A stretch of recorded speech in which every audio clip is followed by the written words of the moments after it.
joue. Oh, c'est cher. Et en plus, il parle français. Quelques heures plus tard, j'arrivais en Irlande, île d'Émeraude. À Dublin, j'avais eu de la chance de trouver un bus qui allait vers le minuscule village de Locham. Sur la route, le chauffeur m'avait indiqué qu'il n'y avait qu'un bus par jour.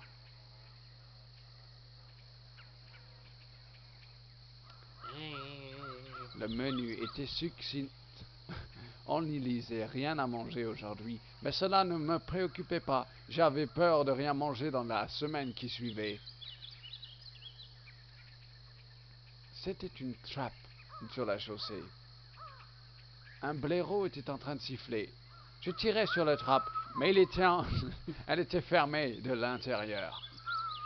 Je décidai de plonger dans la bouche d'égout, mais la bouche d'égout était recouverte par une grille de fer. Je pouvais entendre un rat jouer de la polka derrière. Ah ah ah! J'agrippais le puisard pour la soulever, mais ne bougeait pas. Je vais parler à l'autre. Le jeune homme faisait de son mieux pour réprimer sa crise d'adolescence, mais sa crédibilité était quelque peu diminuée par les traces de lait visibles sur ses moustaches naissantes. Salut, gamin! Quoi? Comment tu t'appelles, Gus? Pourquoi vous m'appelez petit? Qui vous êtes en plus?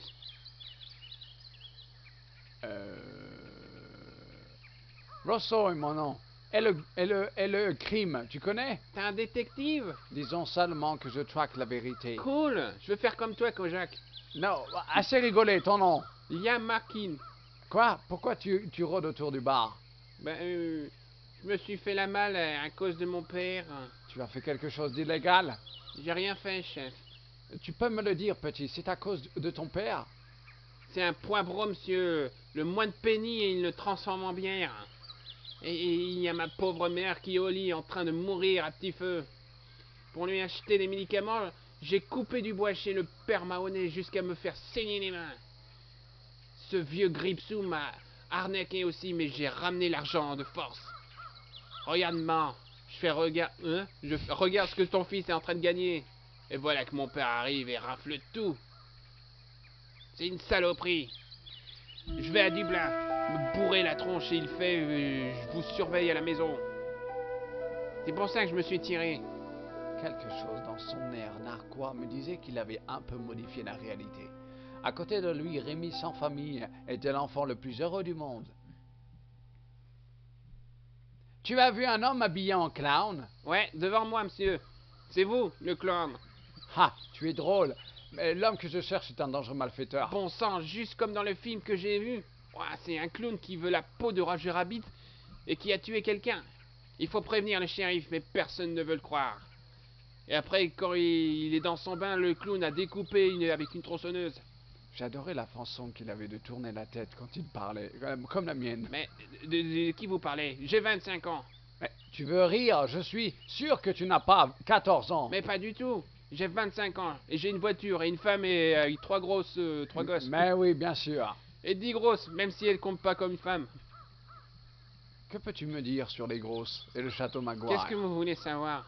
Ben, qu'est-ce que je peux y entrer? Est-ce que je peux y entrer? Non, c'est fermé. Quelqu'un y habite? Oui, moi. À part. Dis quoi? Non, rien. Il y a quelque chose sur ce château dont tu ne veux pas me parler. Non, c'est vrai. Qu'est-ce que tu me caches? Il y a quelque chose que tu as peur? J'ai peur de rien. Ok, c'est ta dernière chance pour me parler du château. Ah ouais, et si je te dis rien? Je te ramène à l'école. Oh là, oula. Il y a un fantôme. J'ai peur des fantômes et on l'appelle le fantôme de Lockmire. Tu veux dire que tu crois aux fantômes à ton âge? Mystère, je l'ai vu de mes propres yeux. Mardi soir, je suis allé voir ce qui se passait avec toutes ces fouilles. Et je l'ai vu, les fantômes de Lockmire. J'arrive en haut du mur et j'entends des bruits horribles.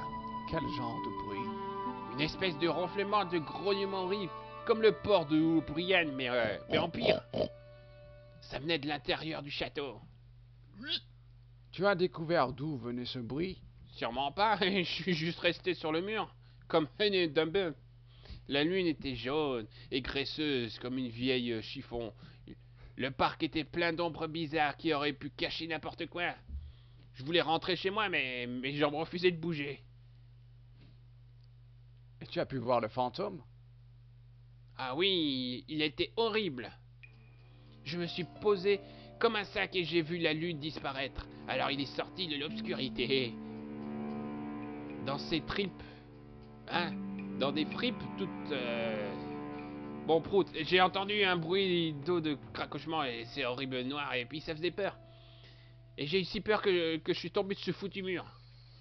Très intéressant. Je suis sûr qu'il y a une explication rationnelle à ce que tu as vu au château.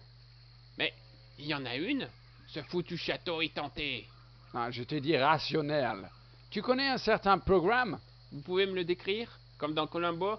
C'est un archéologue anglais. Je le connais, si c'est de lui que vous parlez. Tu peux me dire où je peux trouver programme? Je ne peux pas parce qu'il n'est pas là. Et si je le vois, je le descends. Sais-tu ce que faisait programme au château? Il cherchait un trésor, de l'or et des squelettes, comme à la télé. Tu sais quelque chose sur les fouilles de programme? Il ne voulait pas que j'en approche. J'ai proposé de l'aider, mais il m'a envoyé paître, comme les chèvres. Comme s'il ne m'intéressait son vieux trou puant. Il me semble que c'est les vaches qui vont paître. Est-ce que quelqu'un dans le village sait que tu travailles pas? Pilgrim est venu avec des étudiants et d'autres metteurs en scène. Il devait penser à personne à Lockmer. Le seul type du coin qui a bossé pour lui, c'est Sean Connery. À quoi ressemble Sean Connery? Il a une grosse tête et des grandes oreilles sur des binocles. Des quoi? Vous savez, des lunettes. Il est myope comme une taupe. J'apprenais peu à peu le français de la rue parler. Tu as déjà vu quelqu'un porter cette merde? Il appartient au clown assassin que vous cherchez. Ah, comment t'as deviné? Vous me le donnez? Eh, désolé, je le garde comme preuve. Il faudrait le faire analyser, Mister. Vous pourriez identifier le tueur avec une échantillon de sa morve. Burke, je ne crois pas.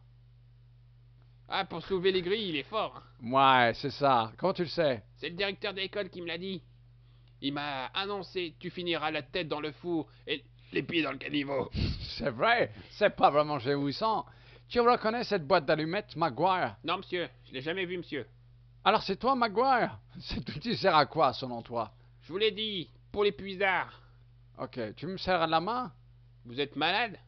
Allez, je veux juste te montrer un truc. Pas question, Léon. Je fais pas de ces trucs, moi.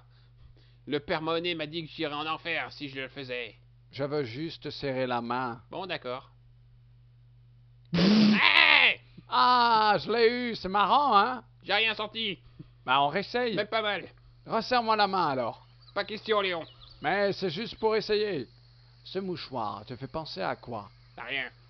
Ce mouchoir te fait penser à quoi? Rien. Ce mouchoir te fait penser à quoi? À plus tard, petit. Ok, Mister. C'était beau.